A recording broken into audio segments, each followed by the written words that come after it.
Hello everyone, welcome back to the channel.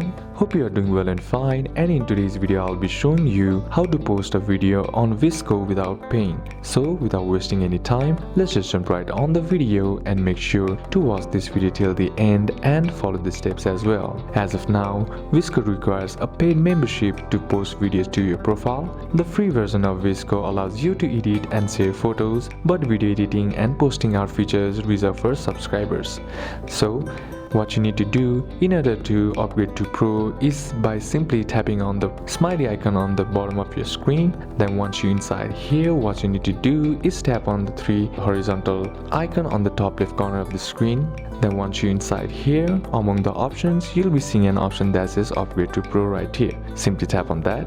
Now once you're inside here, all you gotta do is tap on Start Free Trial and Continue. Then you can also choose from yearly or monthly subscriptions as well. Once you have selected your option, simply tap on Continue, then follow the on-screen prompts to successfully subscribe to VSCO Pro. So these are a couple of steps that you can apply, and that's it for today's video guys. Hope this video was useful to you. Leave a like if it did, comment down any questions that you have, and see you soon on the next one.